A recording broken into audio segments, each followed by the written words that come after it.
The next day, I was taken out on the lake to see the field procedures. Before that day was over, I felt as though I were back in the Navy.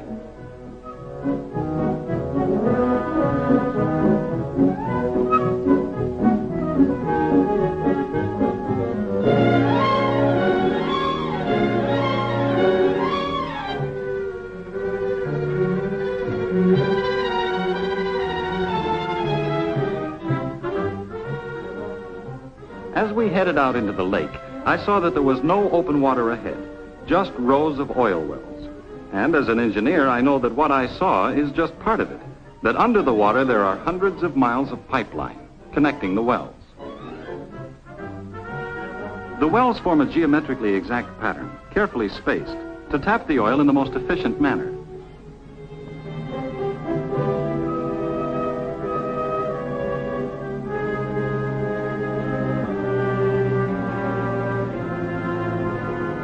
Creole and the Venezuelan government work together to make sure that the field is planned for the best long-term utilization of the country's oil resources.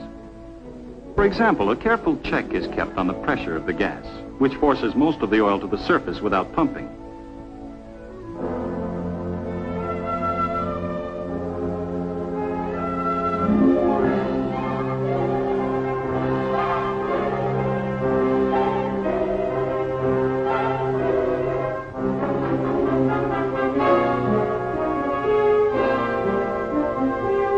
The gas which comes up with the oil is not wasted or burned off.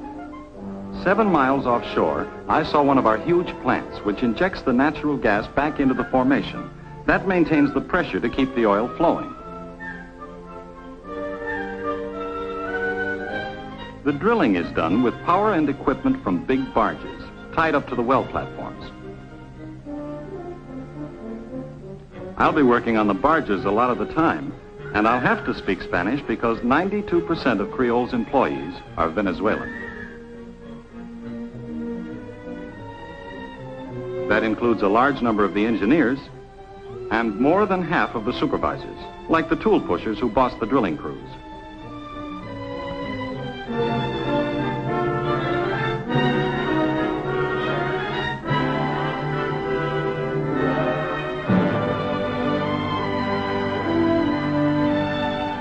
Practically all the skilled workers are Venezuelan, and with their housing and other benefits, they receive about as much as men doing identical jobs in the United States.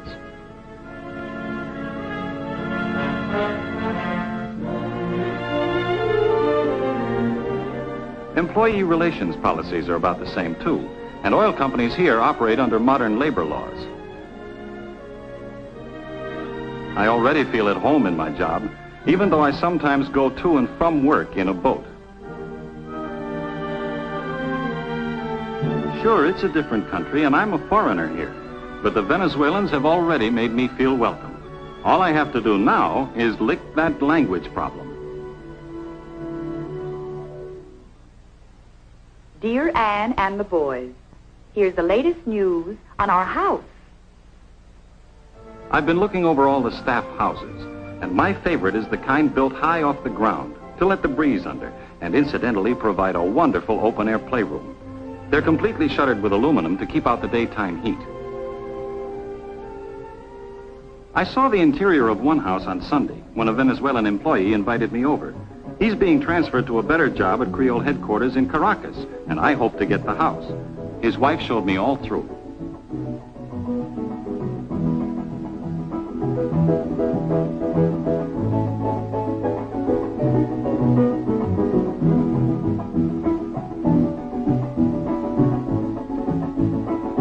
This one had 2 bedrooms. Some have more.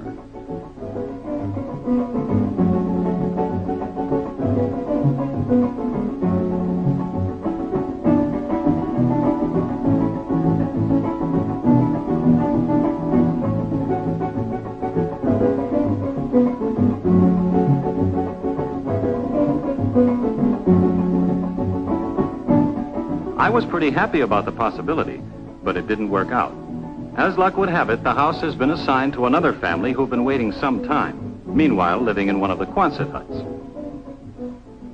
And so that's how we happen to be moving into their Quonset hut on October 1st. I rushed right over to see it.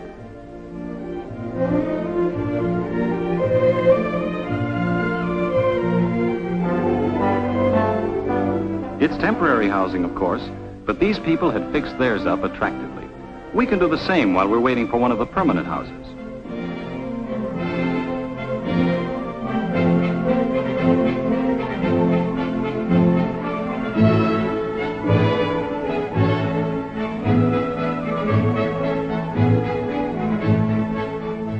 We'll need just about everything we have at home, except the kitchen sink. So you'd better start packing.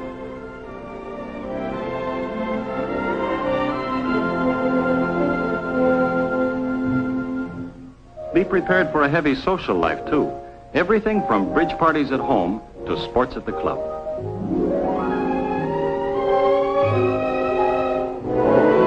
My favorite spot is the pool, even though it's mighty lonely there without you. No fun at all, really.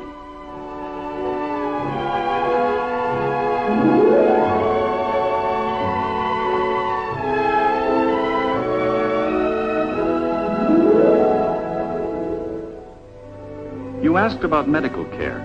There's a Creole dispensary for both employees and dependents.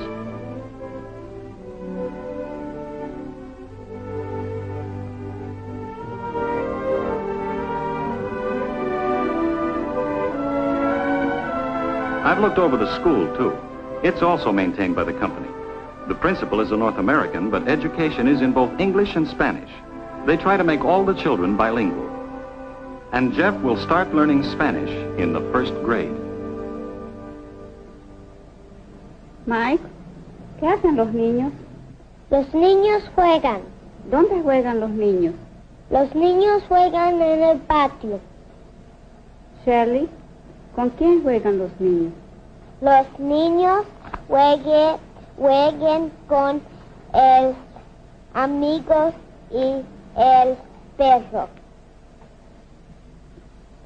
Those kids made me feel a little ashamed of my Spanish, or lack of it. Everything I've described is inside the oil camp. But Creole is now trying to get away from the old idea of a company camp. Eventually, they want their people to live in regular towns, where that's possible. I saw some results of this new policy when I visited Creole's refinery at Amway recently. We drove through the residential area, where many of the homes were built by private contractors, partially financed by the company. The houses are sold or rented to anyone, not just Creole employees. The worker is even helped with his down payment if he needs it, but after that he and his family are on their own, just as in the United States.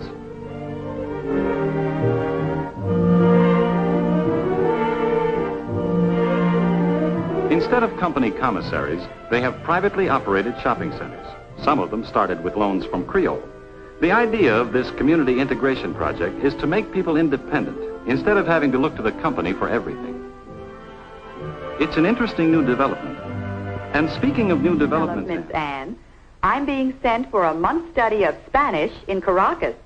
That's where I'll be writing from next.